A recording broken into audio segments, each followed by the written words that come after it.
humans in general have a negativity bias and we're hardwired to imagine the worst case scenario. But I think lawyers are uniquely trained in that way. We're not taught any tools for managing stress and anxiety. Unlike therapists who are also in the human suffering business, there's not a discussion about our own well-being. We tend to sort of pride working around the clock as the gold standard. I don't know, there's just this medal of honor that we wear and saying like, I just work to death, like I just work all the time. And part of that is, how we earn our living in that we bill in 6-minute increments. So there's this constant pressure to always bill more, which also means that we're not valuing things like efficiency and, figuring out ways of how to work smarter, not harder.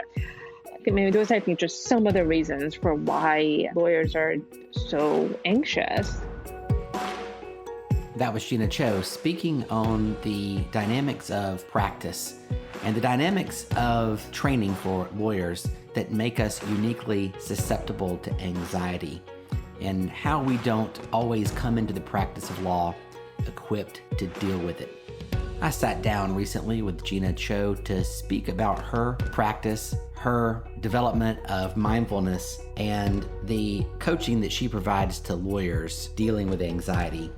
Jeena Cho speaks and writes about creating a sustainable law practice. She's a contributor to Forbes and Above the Law, where she covers resilience, work-life integration, and wellness in the workplace. She regularly speaks on women's issues, diversity, wellness, stress management, mindfulness, and meditation. And she can be reached at hello@jeenacho.com. My name is Scott Key, and you're listening to the Advocates Key podcast, a show that explores the art and science of litigation with some of the nation's top thinkers. For more information and content like this, go to scottkeylaw.com. Well, I'm joined by Jeena Cho, bankruptcy lawyer and I wanted to say mindfulness coach. Jeena, thanks so much and welcome to the podcast. Thanks so much for having me, Scott. It's a real honor to have you on. For people that don't know you, and I feel like many lawyers know you, introduce yourself to my audience. Who is Jeena Cho? Sure. So I teach mindfulness and meditation to lawyers and law firms or bar associations around the country. And until fairly recently, I was practicing law, and we can maybe get into a little bit about my career transition. But right now, I split my time between teaching mindfulness and meditation and also being a mom to a very active 20-month-old toddler. Oh, that'll test your anxiety levels for sure. So tell me a little bit about your background. Growing up, did you have a background in meditation? Was there some religious tradition that you came from where that was emphasized, or is that something that you came to later in life? No, it's definitely something I came to later in life. Interestingly, when I was in law school, I was introduced to a little bit of meditation.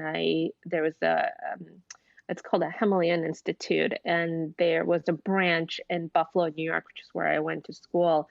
And I somehow randomly ended up in one of the meditation classes there. But, I took the class and I don't remember really getting much out of it. I just did the course. But I think when I came back to the practice, many, many years later, probably a decade later, it was one of those things, right? Like you kind of became familiar with something earlier in life, and I think that leaves an imprint on you. Right. So tell me about, what was your undergraduate major?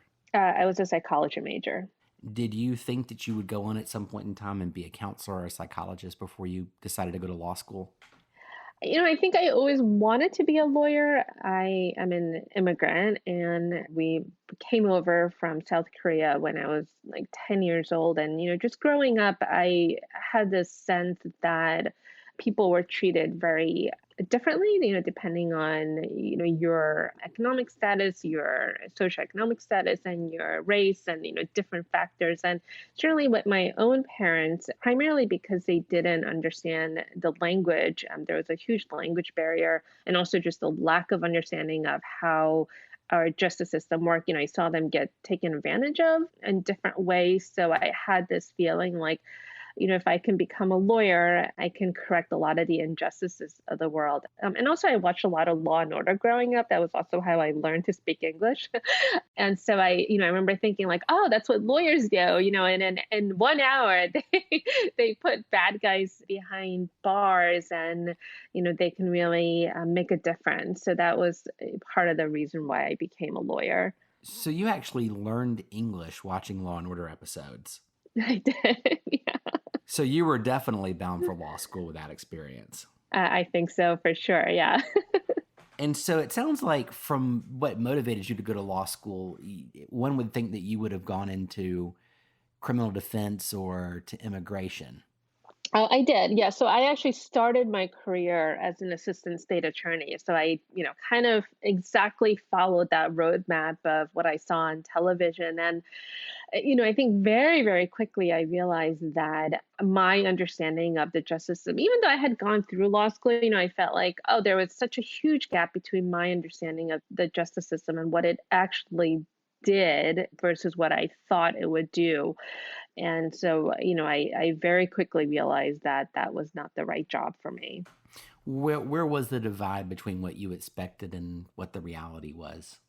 I think I had sort of a fairly black and white understanding of the world. And my first assignment, I was assigned to the domestic violence court. And, I think our justice system is just very, very poorly set up to handle, lots of different crimes, but especially crimes involving intimate partners. Really the only sort of tool that I had was probation, which was not actually that great at helping them learn different tools and skills, and also jail, and certainly they weren't going to get better in jail. So and I also saw in misdemeanor court, I saw the same people sort of come through this revolving door. They would get caught multiple times for petty theft or for possession of marijuana or these like sort of low level offenses. And I just felt like I was part of the cog and I wasn't really improving anyone's lives.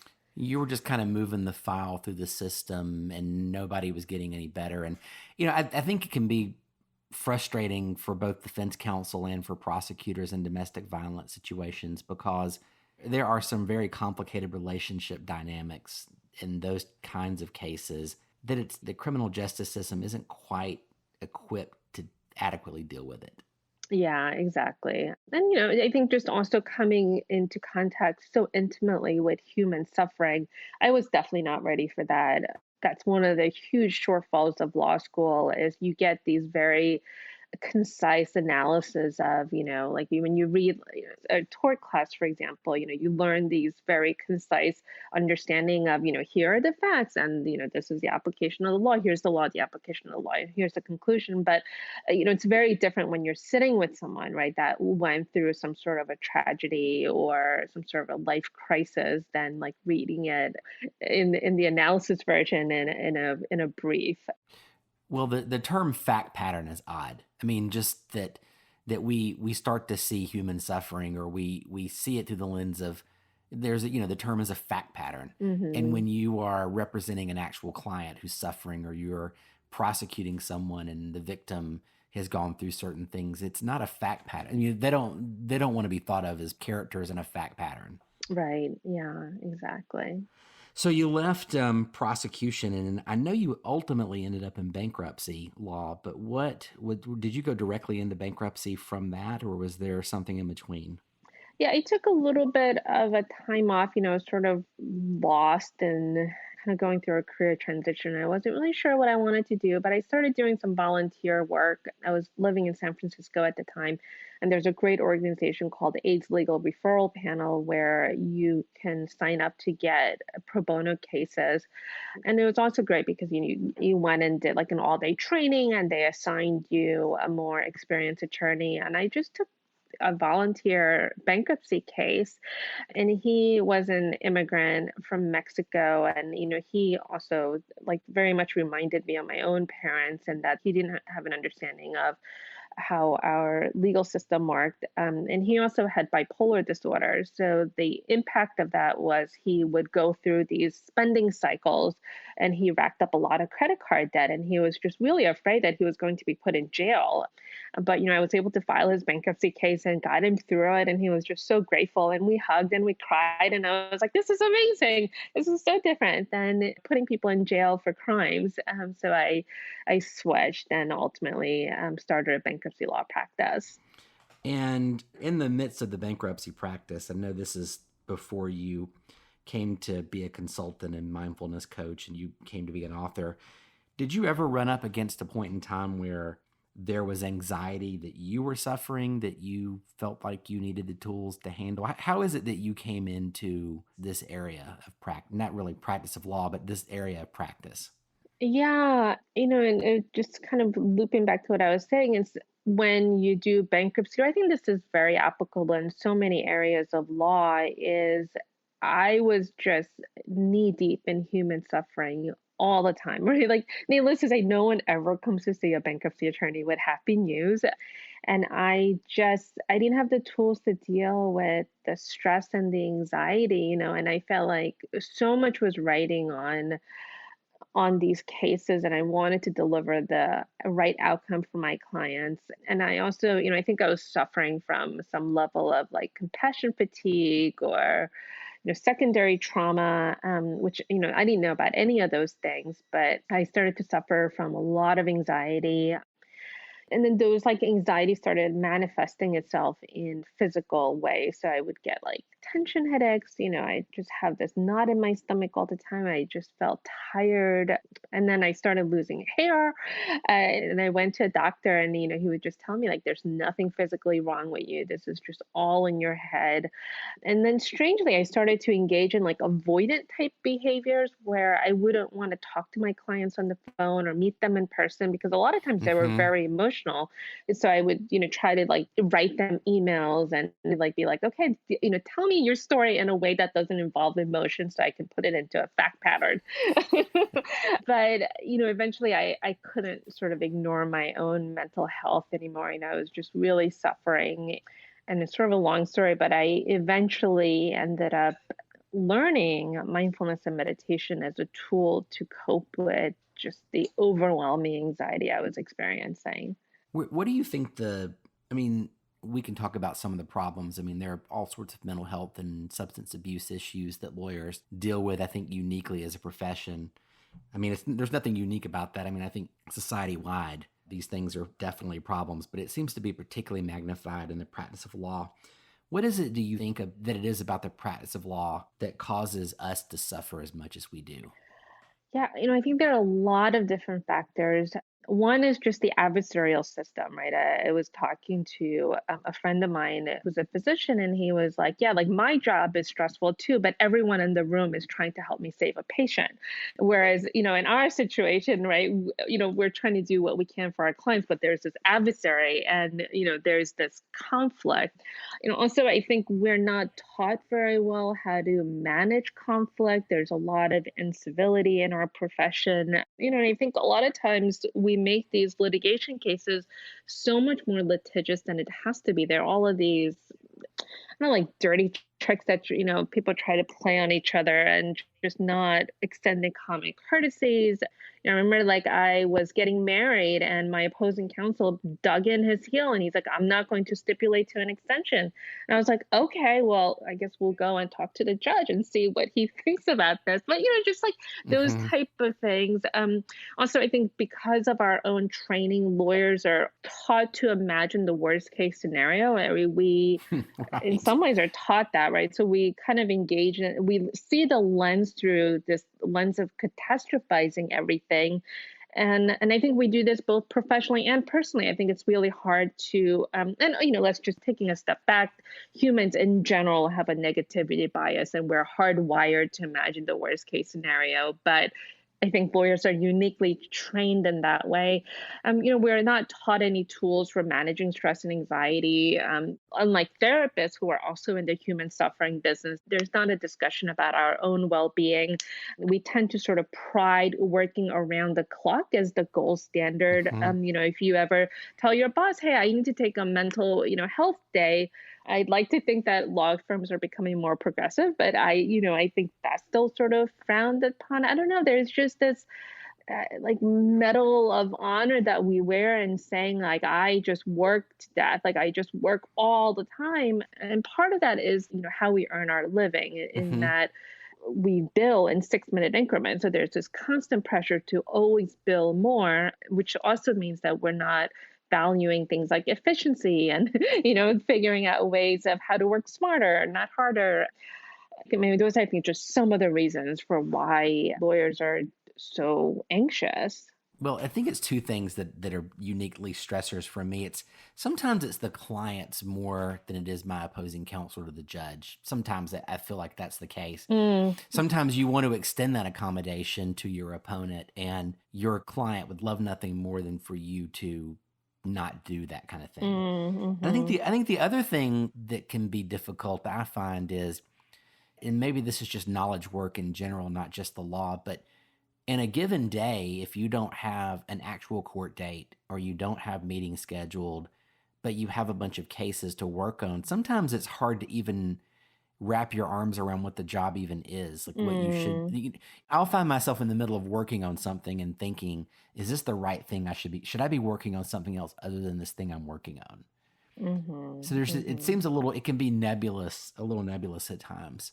Yeah, I totally agree with everything that you just said. Yeah, and it's hard. It's a great profession, but it's definitely hard. So now we've sort of identified some of the issues with lawyer suffering. It's the competitive nature of the job. It's a culture that encourages working around the clock. It's the fact that sometimes opposing counsel will not be pleasant, or sometimes they'll write letters to you and copy their client, and the letter is unusually harsh. I think sometimes to entertain the client. You have lots of time pressures, and plus I think you identified this at the very beginning, there's so much at stake in our cases. I mean, people's lives Right. sometimes are riding on what we do. What did you find helped you to sort of manage or to get a handle on the anxiety that you were experiencing in the law? Yeah, multiple factors, and we can kind of maybe go through them one at a time. And I think just the very, very first step that I found to be helpful was to just talk to someone else. I met with a therapist, and I was just like, I feel anxious all the time. I feel like things are, oh, I'm just waiting for the other shoe to drop. I'm just unhappy. I can't, my mind is constantly spiraling out of control and I have no reason for it. I felt like I had everything, like I was exactly where I wanted to be in life, and yet like I was just so unhappy.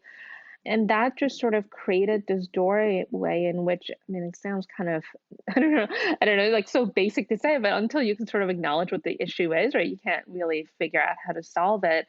It just felt really soothing and comforting to like confide everything that I was experiencing to someone else and recognizing that, oh, because I think my fear was that if I said these things out loud or if I acknowledged them truly to myself, it would mean I was a failure, Hmm. that it meant I was a bad lawyer.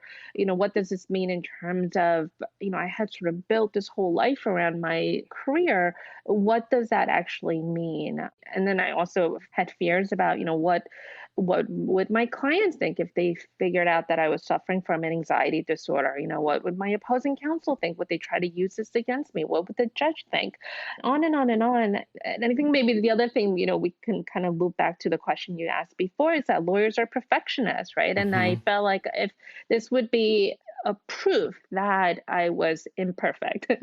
So, I think just talking to someone was really helpful. And then learning that there are so many tools out there that, I wasn't broken as a human being because I was struggling with anxiety. It just meant that there were tools that I needed in my toolbox to be able to manage the anxiety, that it's a human condition, right? Everyone experiences anxiety and stress, but we all cope with it in different ways, and just like spending a lot of time, like adding a lot of different tools in the toolbox. And, and I'm still doing this now. Hmm. Part of the tool that I learned was, mindfulness and meditation, and also learning to be kinder to myself, which was just completely opposite of how I was trained to sort of operate in the world. Learning about compassion and yeah, and maybe going through life with a slightly softer stance and really thinking about my values and how I want to operate in the world. So you've said three things there that I want to circle back to and ask you a couple of more questions about.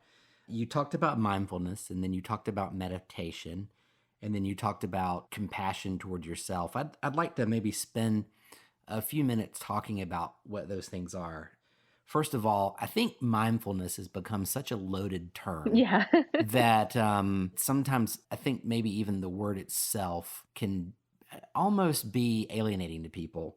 What is a definition of mindfulness? Assume I'd never heard the word before. What does mindfulness mean? Yeah, and then I think in some ways, right, it's kind of easy to define, but I think hard to like live. I don't know, maybe like trying to like concisely describe like something like love, right? Hmm. But also really thinking about it as a practice, a way that you live in the world, right? So it's like when you love someone, it's an active thing. And I think mindfulness is also like that. So to me, mindfulness is just paying attention to the moment to moment experience of whatever is happening, acknowledging it, but also meeting those moment to moment experience with compassion, compassion towards yourself, compassion towards others. So that's, how I like to think about the practice of mindfulness.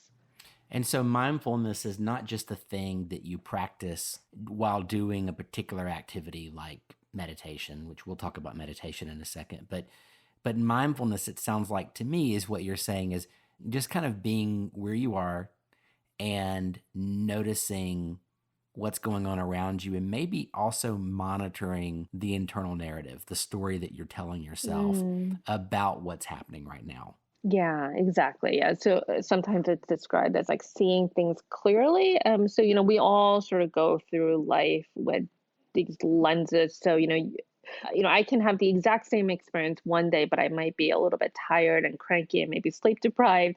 So I'm going to experience that differently versus, if I got a good night's sleep, I'm really feeling good and I'm really happy. So like really seeing things as they are and really like sort of noticing the details of things, which is really hard to do when I think so many of us are sort of lost in this mental fog all the time. At one point in time, and I'm still very much new at this. I've been trying to learn this. I think I told myself that, and this is the lawyer perfectionist, is I think sometimes we can take that into the practice of trying to be mindful. And I would find myself sort of being down on myself for allowing myself to get distracted. So if the narrative was Mm, taking me somewhere other than where I was at the time, like if I was talking to a client and I was thinking about, well, gosh, tonight I need to, I don't know, change the filters out of my AC. Or like when I would catch mhm, myself doing mhm. that, then I would be negative toward myself for having allowed myself to lose that moment. Yes, yes, right. And so maybe this is actually a perfect segue to talking about meditation because I find that so many lawyers, and myself included, when they first start meditating, that's like the first experience they notice, right? Because you are sort of given as like assignment, and the assignment is to sit, close your eyes, and pay attention to the movement of the breath, breathing in and out.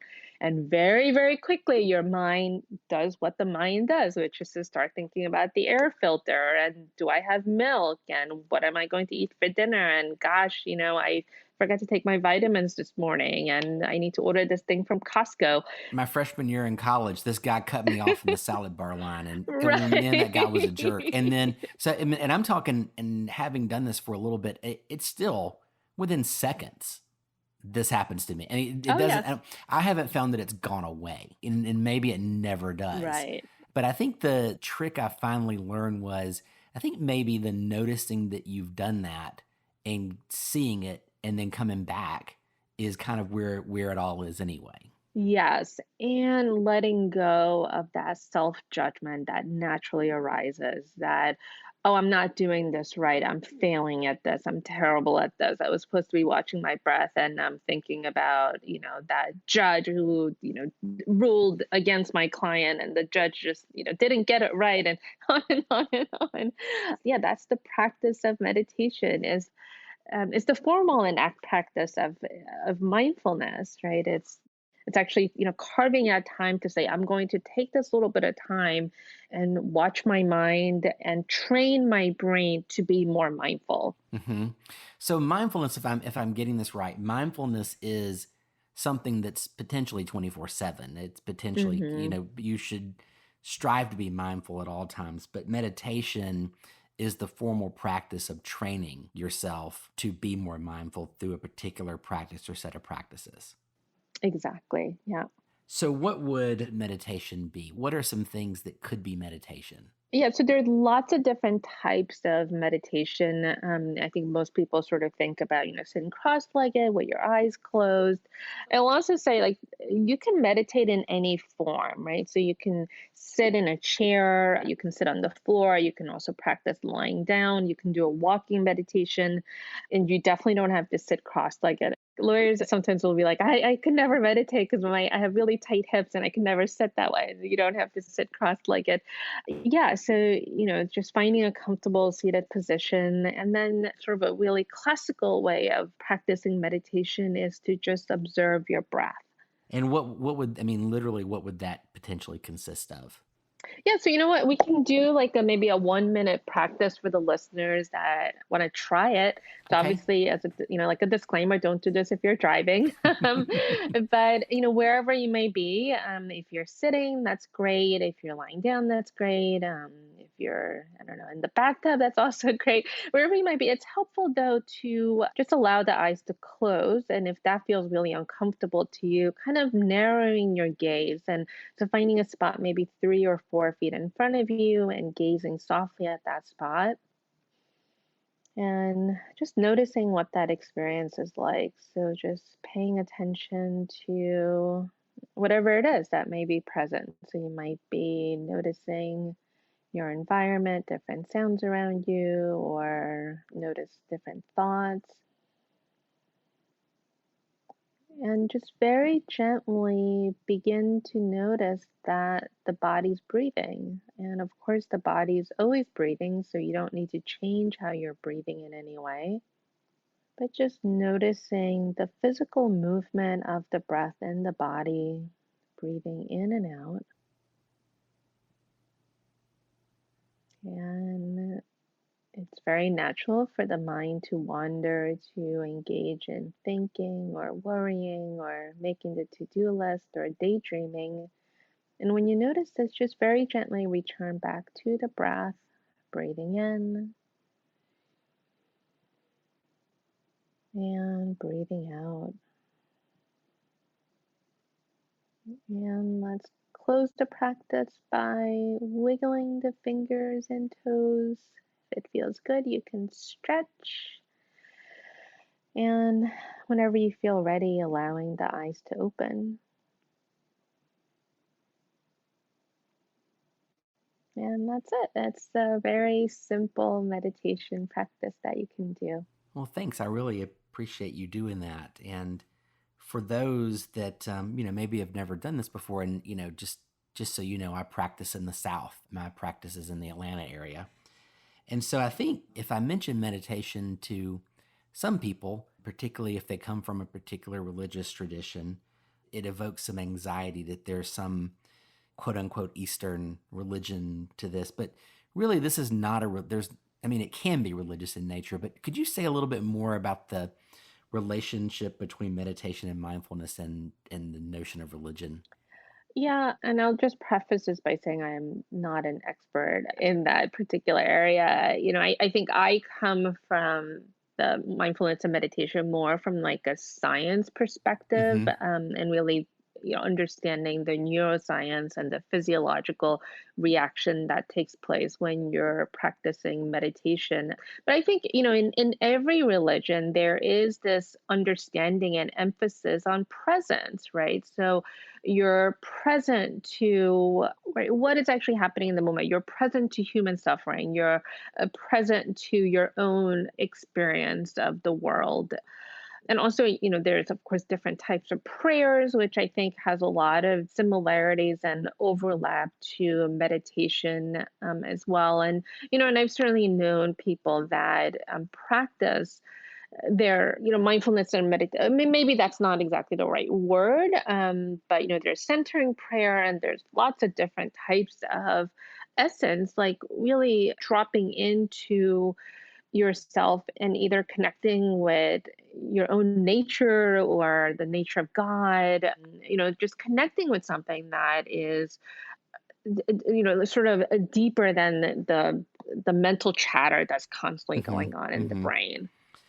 Yeah, I think that's really helpful. I think it comes from a tradition that really is, from what I understand, it is completely doesn't take a position on whether you believe in a deity or not or what that deity is. It's a set of practices.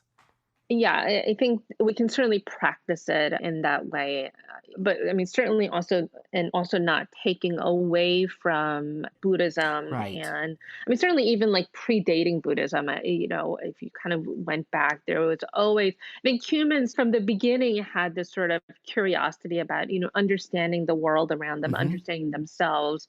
And there was this like long, long tradition of, I don't know, you call it prayer or meditation, the benefit of creating silence, of creating Hmm. stillness. Which kind of leads me to another point. And this is something that I found in trying to practice this. I can get up in the morning and I can go through a perfectly great routine.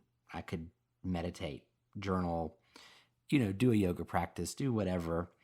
And I will find that environment really matters. And we can't all, particularly as Mm, lawyers, and you write about this in the book, the notion of things that we can control in our practice, and I mean the law practice, things that we can control, and the notion of things that we can't control. And so I think practicing law, and I do criminal defense and some amount of personal injury and some business litigation. So I'm very much in a litigation practice. I find that I will often be put into situations where I don't know, sometimes the clients feel like very frustrated with the system mm, and they're not in a place where they can talk to some of the people that are going to decide things that are going to have a pretty big factor in what happens to their life. I mean, their lives hang in the balance of this system that frustrates them, and particularly now that in Georgia the court system jury trials are shut down, so people feel less in control of their fate than ever. Sometimes the lawyer is the one representative of the system that they have, and we become the lightning rod for all of those frustrations. mm, And sometimes we're dealing with people who maybe sometimes aren't making the best choices, and so we sometimes are the recipients of a good bit of anger. Sometimes when we're in court, the things going on around us are chaotic. There's yeah. lots of anger. The judge may have had his or her fill of all kinds. So by the time you get to 1:30 and maybe the judge didn't have lunch, then everybody's upset. So sometimes when I find that if I get placed in an environment that is chaotic, that we have things coming at us, and we're surrounded by others who aren't being particularly mindful, it can be challenging to maintain that. Yeah, yeah, for sure. So, two things I want to say about that. One is that being mindful doesn't sort of protect us from external circumstances, right? Which is fairly obvious when I say it that way. I don't know. I think, maybe like when I first started practicing mindfulness meditation, I thought like none of these external things that are happening should have any influence over my mood, how I'm feeling. I'm emotionally bulletproof now because I have Exactly. this new technology, this new thing that I'm doing. Yeah, and that's not true at all, which it just isn't. I guess, maybe to take like an extreme example, if someone close to you died and you practice mindfulness meditation, like it would be kind of crazy to think like, well, you shouldn't have any emotional experience, right? I mean, that's actually probably unhealthy. What I've actually learned is that it's like creating a lot of space for my own emotional world. It's not the absence of your own reaction, it's the ability to recognize your own emotions and your own reaction and like being kind to yourself about it. So you're in courtroom, your clients are pissed off at you and the Hmm. judge is just cranky and like all of these things are happening around you. It's not that you're going to sort of be emotionally bulletproof, it's that you have the ability to sort of process everything that's going on and like move through it with a little more skillfulness and more ease. And Hmm. I think where mindfulness meditation really comes in handy is so in that moment, you're like, wow, there's a lot of these things happening. And what's the best sort of moment to moment decision I can make right now? Hmm. And also later in the day when you're at home with your kids and you're making dinner or, whatever it is you Hmm. might be doing, you're not still sort of carrying your day, right? You didn't leave your mind back in the courtroom. One thing I find is you find yourself as a lawyer sometimes in these situations where it seems like nobody is happy with you. Yeah. The judge isn't happy with you. You know, the system is adversarial, so your opponent is not necessarily out to get you, but the opponent is working really hard to make it where you lose. And so sometimes your opponent's not happy with you. And then very often your client's not happy with, so like nobody's happy with you. Mm, And in a situation where you really can't yell at the judge, you have to sort of maintain your composure with the client and you have to sort of be strategic and think through how to deal with whatever trap your opponent may be setting for you. You don't really have a lot of control over those folks. And if you're not careful, the first opportunity that you have where it's safe to yell at somebody, that can end up being vented on someone who's completely innocent. yeah, exactly. Right. And the training of mindfulness allows you to add a little moment of pause, right, between the stimulus and the reaction, which then becomes a response. So you get more skillful at not having those knee-jerk reactions. I think that's like one of the huge, huge gifts that we can learn from practicing mindfulness and meditation. So, did you find, and I know that you ultimately, I don't think you're engaged in the practice of bankruptcy law now. I mean, I think you're now full time in the meditation space. I don't know what to call it, but you're now a full time author, and I know that you do retreats and you do classes, and so I know that your career now is very much devoted to helping lawyers. When did you make the decision to do that? It was a sort of a gradual transition. So, I mean, and just lots of like life circumstances too. We had a baby. My husband and I were running the bankruptcy law firm together. My husband ended up getting a job with the state. I was just like, it's just life, right? COVID happened, and I just felt like I had like so many balls in the air, and at least in that moment, it felt right to close our law practice and for me to really focus on my consulting work, and for my husband to continue practicing law at the States. Did you find that in your bankruptcy practice, though, that through these tools that you were developing, how did that make a difference in how you were approaching the day to day life of being a practicing lawyer in a traditional law firm setting? In a lot of different ways. One was like constant like baggage that I think we all tend to carry around as lawyers, where like you're literally dragging your caseload with you, sometimes physically as well. Like you sometimes have to drag boxes of paper around, but that like mental load of like always feeling like my brain was at work, Hmm. that went away a lot. I was able to sort of let things go a lot more easier. So, I may have just, right, your client may say something to you. And before I would like chew over that conversation in my head, like for a month, like that really subsided a lot. Or at least I was able to recognize when my mind was doing that and say, oh, my mind is doing that thing again. That's an old habit. The worst for me is you're at dinner with friends or you're doing something with your children. You take that brief peek at your phone and then Mm, there's that mean email or that mean text hmm. or that will literally, I mean, you can look at your phone and if you're not careful, you can see a sentence or two that will just crash your weekend. Yeah. Yes. So you were able to let go of some of that, it sounds like. Yeah, for sure.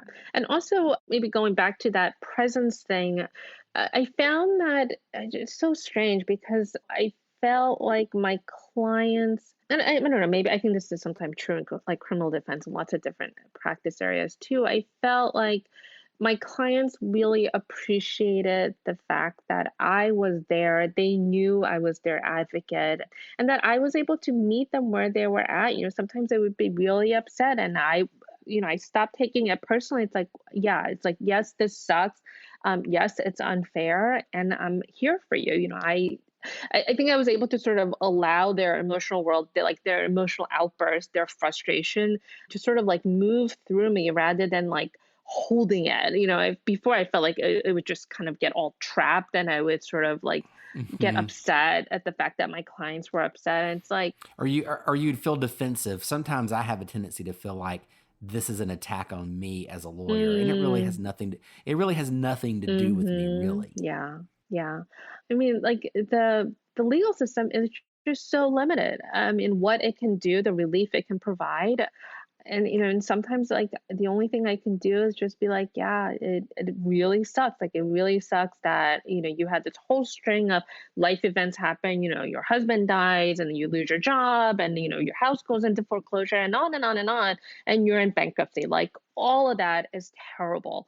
And this little piece is the only thing that I can do, but I can also just show up and like I think meeting that human suffering with compassion is really what the Hmm. mindfulness meditation has taught me. And my clients like really seem to appreciate that. And I think again that's like a skill that's not taught in law school.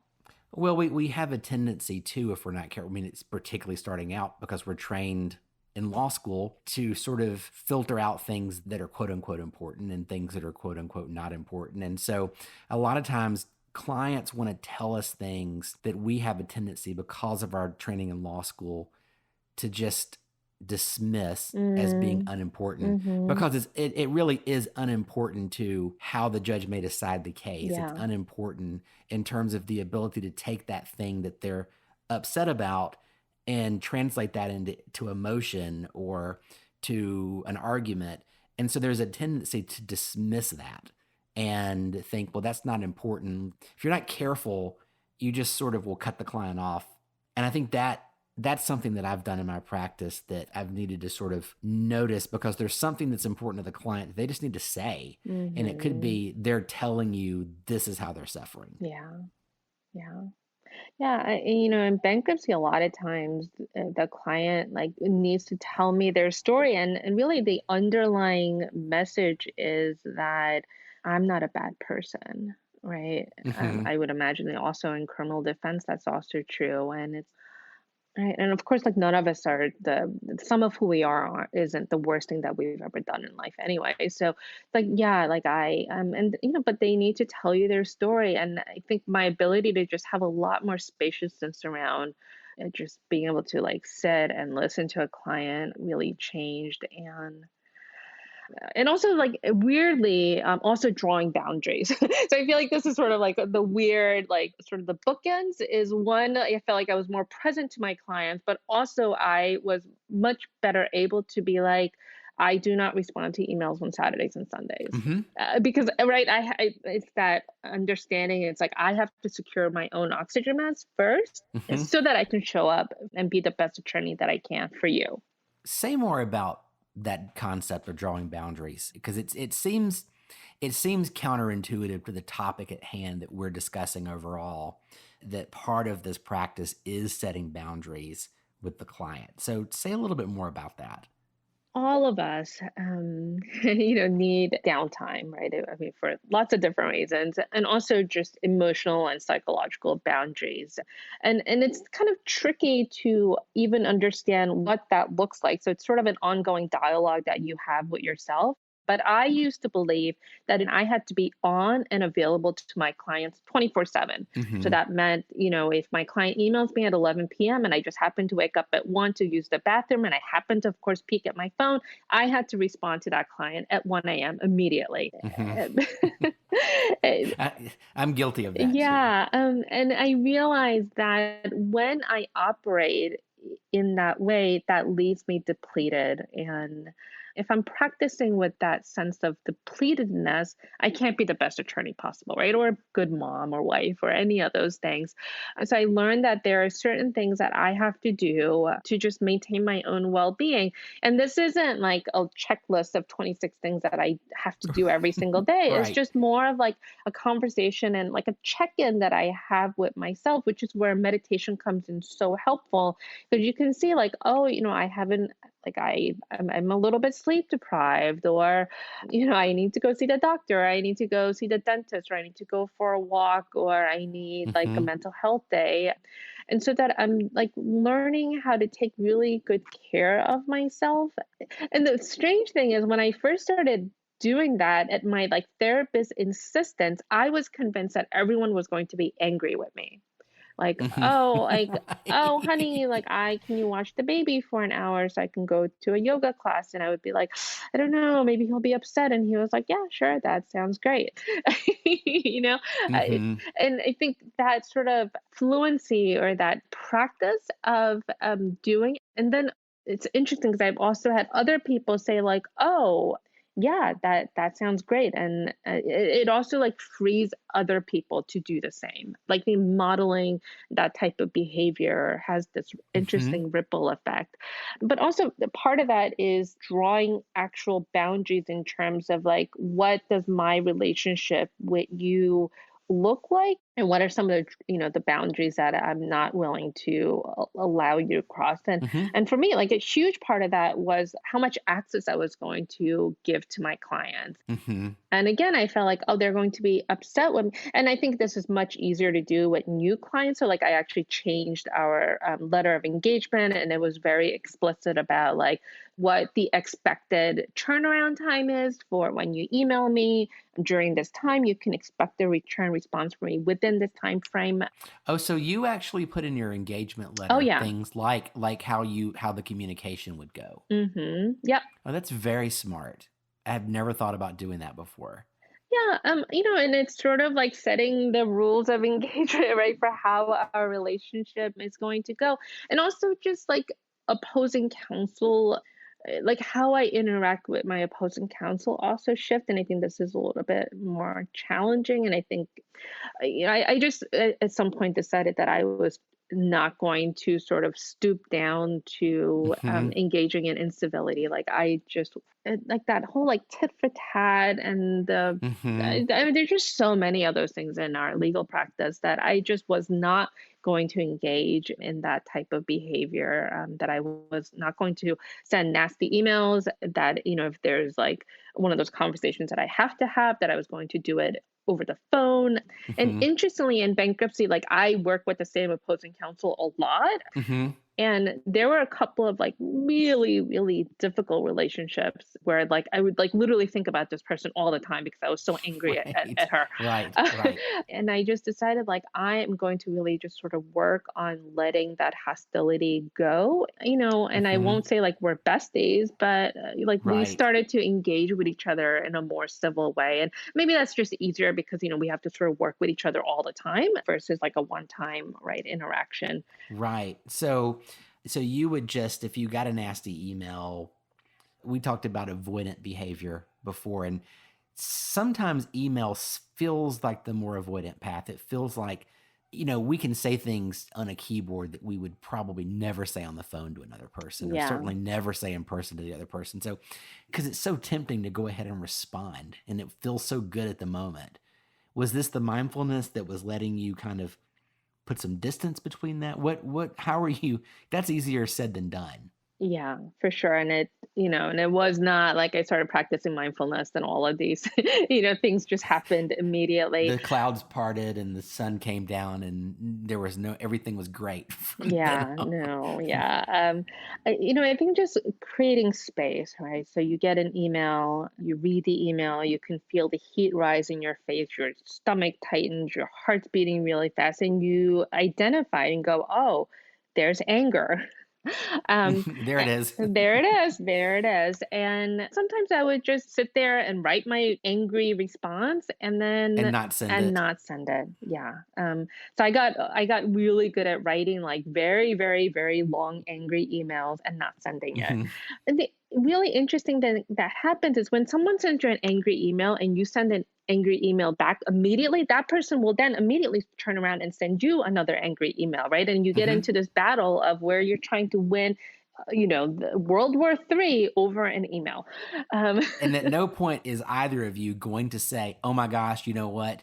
You've proven me wrong." And exactly. I resign the field to you, like to your superior intellect. I note that you are right and I'm wrong. Like that's never going to be the resolution to that kind of dialogue ever. Yeah. Yeah. And rarely, if I took 24 hours or 36 hours to respond, would my opposing counsel instantly send me a response back, right? I don't know, like you're slowing down the tempo in which you're Hmm. engaging with each other. I think that's like my number one tip is to not engage in that. And it's hard nowadays, right? Where, everything is so instantaneous. And, sometimes it's hard because sometimes you're just pissed and you just want to say something Hmm. and, yeah. So, in your book, it's excellent, by the way, The Anxious Lawyer. I bought it when you were nice enough to agree to be on the podcast, and I know that in The Anxious Lawyer, basically there's an 8-week guide in here that sort of takes you through a set of practices. I would recommend this to anybody, by the way, The Anxious Lawyer. But suppose that someone came to you and they said, "Jeena, I don't really have a lot of time to read, and I'll probably get around to your book one day, but what are some good, like someone could, tomorrow they wanted to sort of get a handle on their anxiety. What are some things, like literally practically, if I were going to just block out in my calendar, or tomorrow these are 2 or 3 things that I'm going to do? What are some basic things that you would recommend to lawyers to deal with anxiety, or begin to get a handle on anxiety, or maybe get a glimpse of mindfulness or meditation? What are some things you'd recommend to a person to start doing? Meditate for a minute or two. I would recommend 1 minute a day, but because I know lawyers are overachievers, I would say 2 minutes and do Hmm. it for 30 days. Pick a time in the day, put it in your calendar, which can feel a little bit silly because you're literally blocking, out A minute. Hmm. a minute or two. And there is, a good research out there that if you meditate for 2 minutes a day over 21 days, you'll start to notice some of these benefits that we've been talking about. And you might be like, oh, that sounds so simple. Well, it's really simple. So go ahead and do it for 30 days. And what that does is it creates an opportunity for this to become a habit, right? It's so easy for us to sit around and like intellectually talk about the benefits Hmm. a lot of these practices, but we're not going to gain the benefits unless we actually do the practice. So yeah, just meditate every day for 30 days. And I'm going to guess that for a good number of your listeners, there will be a day where they either forget it or something happens. Hmm. And that's where, you can really become discouraged and engage in negative self talk and say, oh gosh, darn it, I was going to meditate for a minute a day and I couldn't even do that. And I'm such a failure, and, on and on and on. And kind of letting go of that as that self judgment and just do it. And that's the really nice thing about meditating for like a minute or two is when you remember that you have forgotten to do it, you can do it right then and there. Hmm. So this is how I actually learned to meditate every day. Is I said I'm going to, at a minimum, I'm going to meditate for a minute or two every single day. And there will be days it's 11:52 and I'm in bed finally and I'm exhausted and I go, Hmm. shoot, I forgot to meditate. I just set the timer for 1 minute. I close my eyes and just meditate, and then I check it off. and go to sleep. And then for that minute, what do you do? Are you doing basically what the exercise was that you brought us through a minute ago? What literally are you doing in that minute when you say meditate? Just Hmm. breathing, just just breathing. So, feeling the movement of the breath in and out of the body. For some people, it's really helpful to like find a specific spot in the body where you're like, okay, that's where I'm going to pay attention. So it could be like the tip of the nostrils where you can feel the air moving in and out. For some, it could be like the back of the throat. If you can actually feel the movement of the breath there, or in the chest as your lungs rise and fall. I always pay attention to my belly because that's also where I hold a lot of tension. So, especially like if you're doing the practice and you're laying down, you can place a hand like right over your belly button and just feel the rise and fall of your belly like, waves in the ocean. So you're just paying attention, breathing in, breathing out, breathing in, breathing out, and then watch the weird things your mind does, and then coming back to the breath and breathing in and breathing out. Hmm. You don't have to have a cushion. You don't have to sit in the lotus position. You literally could be in your bed or sitting at your desk in a chair. Yeah. Yeah. The only thing you need to meditate is your mind and your body. And we have that available to us all the time. Hmm. So that's kind of one thing that, someone could practically do now. What are you doing on a daily basis? Sort of take the listeners through what your mindfulness practice is these days. So I have a 20-month-old, and because of COVID, she's home with Hmm. us 5 days a week. She's in daycare 2 days a week. So I do a lot of like toddler meditation. I do actually meditate for 10 minutes every day, but that's mainly because I actually offer a live Zoom Hmm. meditation every single day. And sometimes, she's like a wild child, and she's just running all around and she's pulling my hair. Occasionally, she'll sit next to me for a second and close her eyes, which is just super adorable. Hmm. So, meditating for 10 minutes. And then I do like a lot of like mindful pauses. So, when I'm washing my hands, not always, but often I take that moment as an opportunity to just take a breath, like literally catch my breath, feeling the sensation of the water and the soap against my hand, and just breathing for an extra second. I'm also just really, really mindful about the amount of like media consumption, Ah. news, media. To me, I notice the decline in my mental well-being and I know when it's happening because it's like I'll start to feel kind of fatigued. I get that like mental Hmm. fog. I feel anxious all the time. It's like, oh, it's because I'm I'm scrolling. I'm doing the doom scrolling, and I have to stop. So just kind of putting some parameters. I go outside, walk, even if it's just for a minute or two. In January, my husband and I always do yoga with Adrienne. She's on YouTube. She teaches Oh, yoga, and she's great. she's great. Yeah. And Yeah. so every January, she does 30 days of yoga. So we're on day 21 now. She's the person with the dog that's She's the, always yeah. doing the. Yeah, Yeah. right. So I do that. Well, at least right now, that's what we're doing. And then, I like practice being really, really present with my 20-month-old daughter. And, it's lots of like playing blocks and playing blocks. And my mind is, thinking about the, right, like fill in the blank. And then I go, oh, yeah, my mind is thinking about that. But right now, what is actually happening is I'm playing blocks with my daughter. So let me pay attention to that. Well, how do you manage your relation? You've mentioned this, and you've mentioned media consumption. How do you manage your relationship with your smartphone? Because I'm so guilty of this, even though I should know better. Right. Yeah. So I will periodically like delete all the apps from my phone. So, Hmm. for me, it's like Twitter and Facebook are like two of my guilties. Hmm. So I delete those. Just kind of like watching and seeing like how do I consume the media? So whether that's Facebook, Twitter, your inbox, text messages, like how does media get to me? And what does that relationship feel like? Does it feel helpful? Does it feel harmful? And if it is harmful, what is it about it that feels not healthy? So, I'll periodically go through and like delete apps from my phone.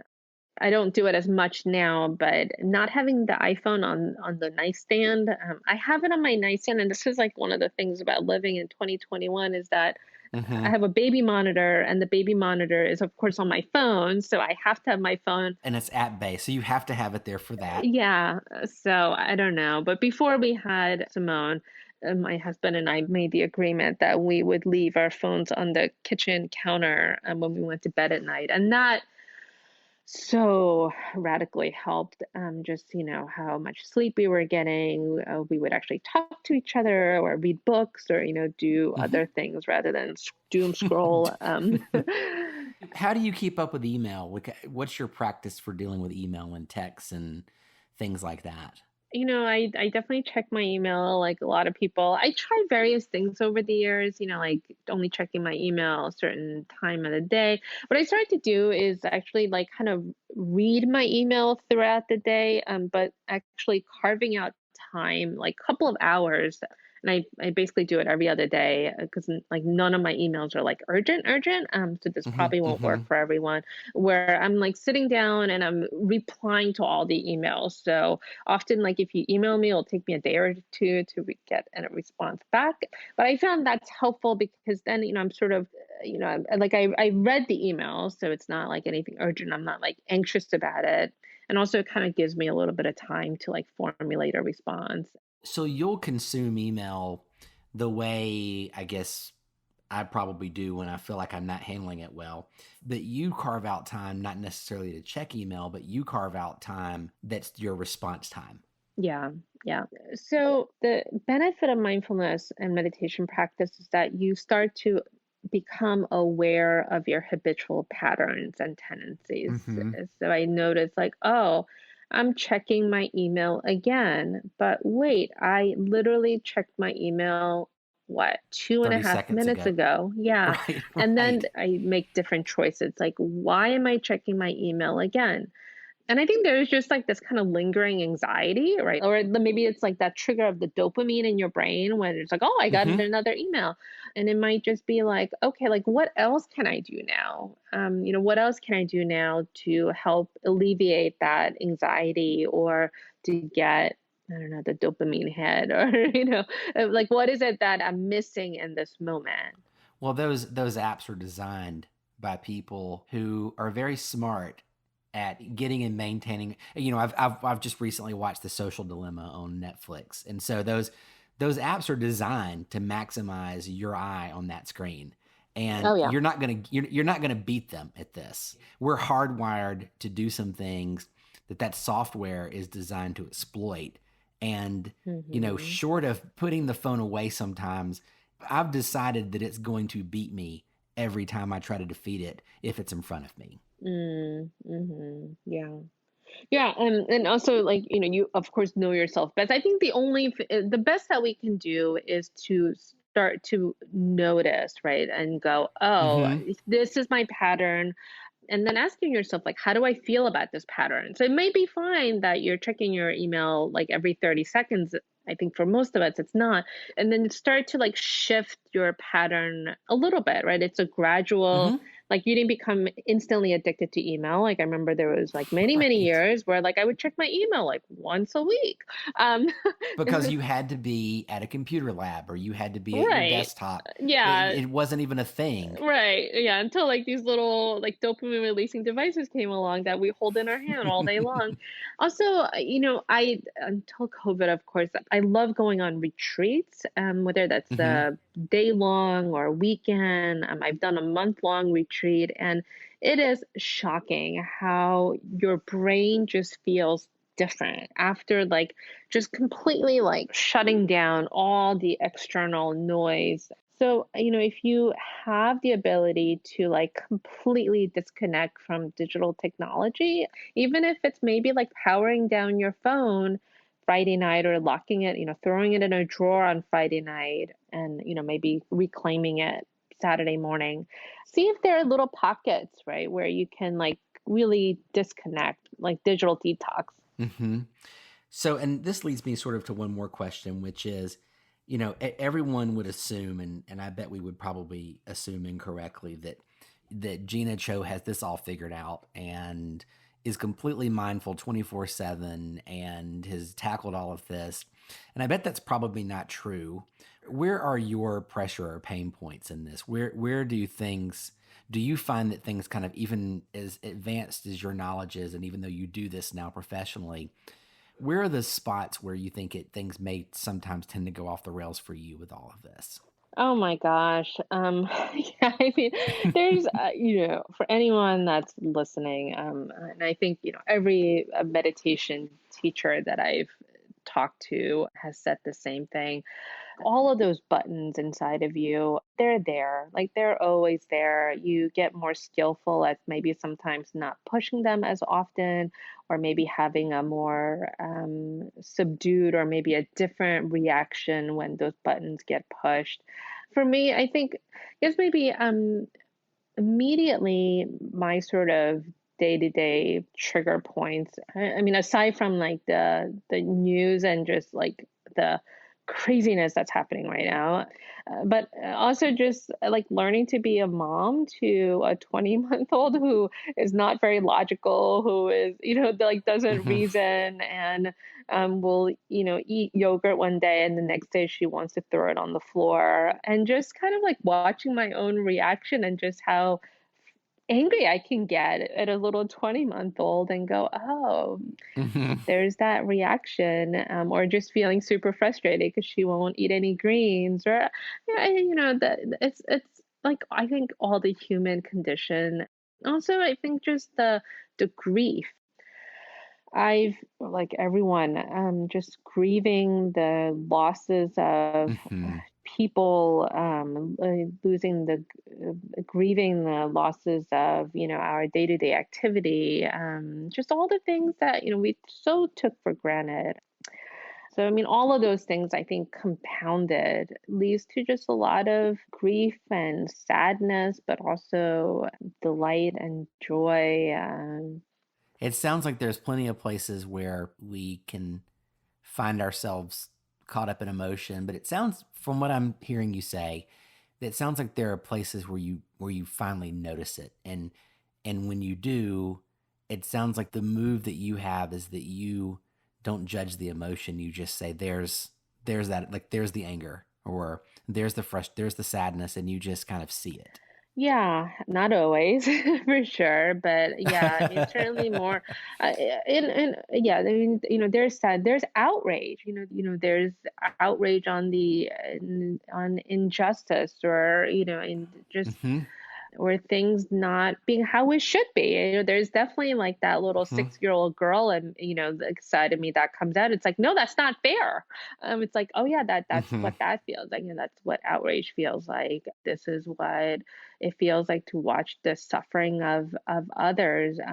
So many countless people losing loved ones to COVID, and I think when the numbers get huge, like they have with the number of cases and the number of deaths, sometimes the numbers can get so large that you lose sight of, every one of those numbers is a human life. yeah. That can be difficult, and the news has not been easy to watch at many levels for a Yeah. very long time. Yeah, and I just, I think like collectively we're all struggling with some level of like trauma. I mean, definitely levels of trauma, right? And I'm not, there's like take your pick. Like, and I'm like wildly waving my arm here. Take your pick at all the things that I mean, just again, like I think unimaginable. I mean, I remember like last February and March when the whole COVID situation started. I was like, I thought it would be a little blip. I thought it'd be over Hmm. in like a few months, and here we are. I thought that when there was a vaccine, I thought, well, we have a vaccine now. This will be over soon. And now I think this it's so frustrating that we have a vaccine, but there's not enough of it. Yeah, right. And, just the rollout and how COVID is impacting people so differently. I mean, I feel so Hmm. incredibly blessed that, I think COVID has impacted us like directly in fairly minimal ways. But Well, I really appreciate you taking the time to speak with me on this new podcast of mine, this fledgling podcast. I've really enjoyed it. I know the listeners are going to enjoy it. Is there any last thing that you'd like to say to my listeners? I'll share what my mindfulness teacher It was like one of his favorite questions. And I think it's not so much like finding an answer to the question, but like living the question. And he was very fond of asking, how can I be kind to myself?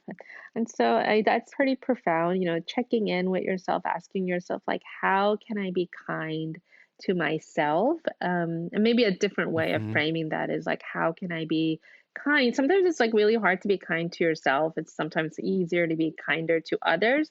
So Hmm. if you struggle with that question, you might ask yourself, if this was my best friend or my mom or my daughter going through this situation, what would I tell her? And treating yourself kindly. We would never say the things to our best friend who's struggling with something similar to what we're struggling with that we say to ourselves. And Yeah. I think we're always harshest on ourselves. Well, I really appreciate it, Jeena. Where can people find you if they're interested in learning more about you or learning more about your consulting, or if they're interested in a book or are interested in some of the courses that you provide?